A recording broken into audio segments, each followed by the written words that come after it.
અને વાલા વાત એ સાચી છે, મજા છોડવામાં છે.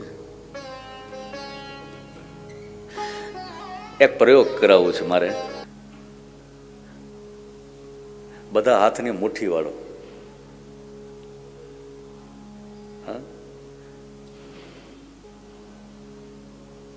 અને હવે મુઠ્ઠી વાળ્યા પછી એટલી આમ એકદમ બરાબર એને ટાઈટ મુઠ્ઠી કરો, એટલી બધી તમે આમ હાથ ભલે વાઇબ્રેટ થાય, ભલે ધ્રુજે, એટલી બધી મુઠ્ઠી તમે વાળો, થોડોક દુખાવો પણ થશે. થાય છે દુખાવો, એ થોડુંક થવું જોઈએ, કારણ કે મારે તમને જે સમજાવવું છે એ થશે તો જ તમે સમજી શકશો. હજી બરાબર એકદમ આમ બરાબર બધા છોકરાઓ પણ હા બરાબર છે. હજી થોડીક આમ આવે એકદમ એકદમ ભલે હાથ દુખે થોડી વાર, કાંઈ વાંધો નહીં. વિવેકભાઈ પછી કહેશું કે બામ લઈ આવી દેશે બધાને.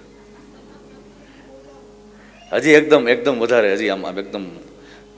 દિલીપભાઈ આપને સંભળાય છે ને? આપ કરો છો ને? હા, ઓકે, બરાબર છે બધા આમ આમ થોડુંક. હા, હવે છે ને આમ ધીમે ધીમે એકી સાથે ખોલો નથી, આમ ધીમે ધીમે આમ ખોલો, આવી રીતે.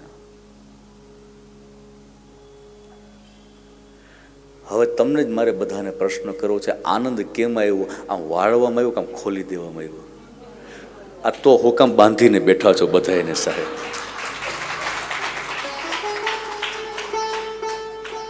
એ બાપ એ બધાને છૂટા મૂકી દો, બધાને છૂટા મૂકી દો. આ ક્યાંક જોવો તો કંઠમાં બેડી, ક્યાંક જોવો તો હાથમાં બેડી, ક્યાંક જોવો તો પગમાં બેડી. એટલા બાંધીને રાખ્યા છે, એટલા બાંધીને રાખ્યા છે કે કોઈ આમ આમ શ્વાસ નથી લઈ શકતા.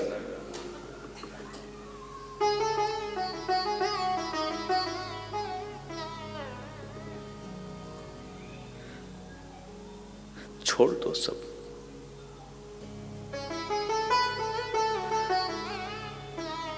જીવનમાં હળવું થઈ જવું હોય ને તો બધાને છોડી દો સાહેબ. કોઈને બાંધવામાં મજા નથી.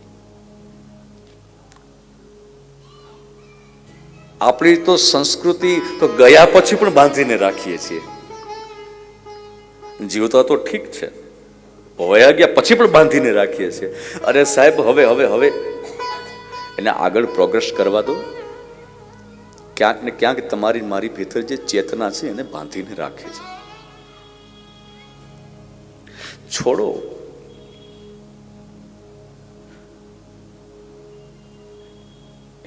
હિસાબોની વાતો છે, એ જયારે હિસાબ પૂર્ણ થઈ જાય છે, રમત એ જ છે. નદીના કાંઠાની અંદર એક અનેક લાકડાઓ તણાઈ તણાઈને આવતા હોય અને પછી એક ખૂણામાં ભેગા થઈ જાય.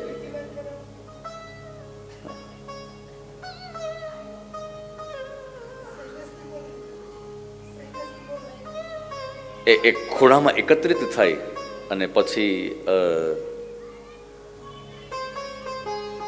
આમ પાણીની ઠોકર લાગે ને એટલે બધા લાકડાઓ પોતપોતાની દિશા પકડી લે.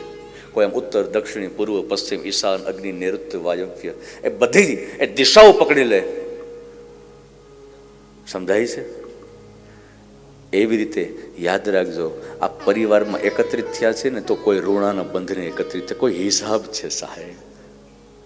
કોઈ સાથે ક્રેડિટના છે, કોઈ સાથે ડેબિટના છે. અને આ હિસાબના કારણે આ પરિવાર તમને મને એક મળ્યો છે, યાદ રહે. પત્ની મનુસ્મૃતિ તો એમ કહે છે, જેની સાથે વધારે હિસાબ કિતાબ છે ને એ પત્ની રૂપે આવે છે. લ્યો, જેની સાથે સૌથી વધારે હિસાબ છે પત્ની રૂપે આવે છે, અને પત્ની માટે પતિ રૂપે. આ મનુસ્મૃતિ કહે છે.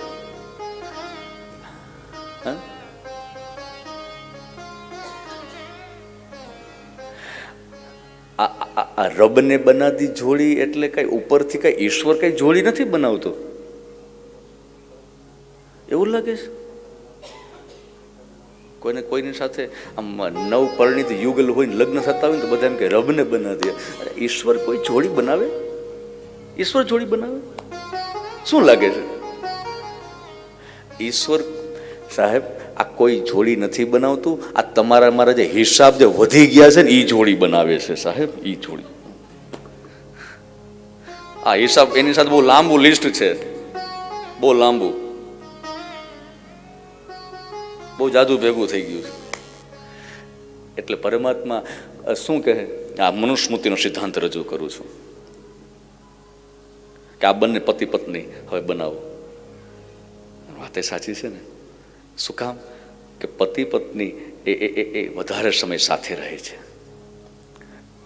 જેની સાથે લોંગ ડિસ્ટન્સમાં હોય તો થોડો હિસાબ ઓછો થાય ને, વધારે સાથે રહેવાનું થાય તો હિસાબ પણ ઓછો થાય ને. એટલે જેની સાથે વધારે હિસાબ, એની સાથે વધારે રહેવાનું રહ્યું, એટલે જ એને પતિને પત્નીના રૂપમાં ઈશ્વર એ નિર્મિત કરતા હોય છે. પછી એનાથી થોડો હિસાબ ઓછો હોય એટલે એને એ સંતાન રૂપે ઈશ્વર એને જન્મ આપે છે. ધ્યાન દેના. એનાથી થોડો હિસાબ ઓછો હોય એને માતા અને પિતાના રૂપે ઈશ્વર એ, અને એનાથી થોડો હિસાબ ઓછો પછી એ એક પરિવાર, કુટુંબ, સમાજ, આ એક ક્રમ આ એક લાગુ પડે છે. મતલબ સીધી બાત હૈ કે જે પણ કઈ આ પરિવાર મળ્યો છે, સ્નેહી સ્વજન, આ જે પણ કઈ પરિવાર છે આ હિસાબ છે સાહેબ. એટલે જ આપણા મહાપુરુષો કહે છે કે કદાચ અચાનક કોઈ અઘટિત ઘટના બની જાય તો ચિંતિત ન થવું, એટલું સમજી અને પોતાની જાતને અસ્વસ્થ બનાવી દેવી કે હિસાબ આટલો જ હશે અને આ હિસાબ પૂરો થઈ ગયો સાહેબ.